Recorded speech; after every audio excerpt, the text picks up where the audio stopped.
In this tutorial, I'll explain what we've done by separating companies and contacts into totally separate modules. So in previous versions of JobPro, there was just a contacts module, but essentially that was going in at a company level where you'd put in a company name, address, and specify the individuals linked to that company. But there wasn't as such a full module for those individuals, but just a basic screen where you could put in basic information for those contacts. So technically, if you deal with individuals as customers, you had to put those individuals in as sort of company records in the previous versions, and this wasn't always ideal. So now what we've done is we've separated out totally companies and contacts. So if we go into companies, and here for example we've got a supplier and we've got their default address, and as before you can enter in all the contacts linked to that company. But now if we view a particular contact for the company, we're given a full screen. We're in a new module that's purely about individuals. It also includes employees as well. So every contact you deal with is in this module, and there's a full user interface.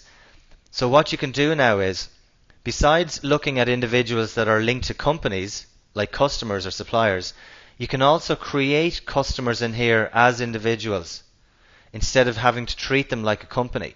So here we've got a customer that is essentially just a contact, and they've got full access into all the various parts of the system that could link to that customer or individual record, including jobs, quotes, sales orders, invoicing, and accounts.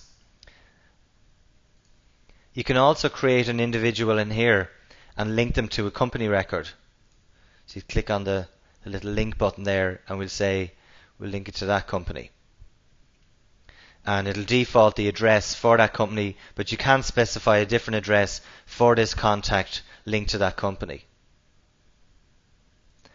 Now, by separating companies and contacts, where you can have customers that essentially, some customers would reside at the company level and other customers would reside at a contact level as individuals, we then needed to create a new module, so to consolidate together all customers into one place. So from a sales accounts point of view, you can view who owes you money in the one place, and that's why we created a sales account module. There are various separate tutorials on that area as well. But as soon as a customer has an invoice created, the system will automatically create a sales account for that customer, whether the customer is a contact or a company. And you can view an account by clicking on the account tab, where you can also create an account in advance if you like. But as mentioned, as soon as an invoice is created, an account is also created. And you can go into sales accounts to view all the accounts of anyone that actually you've ever invoiced or received amounts for, and where you can do age analysis reports and statements from here as well.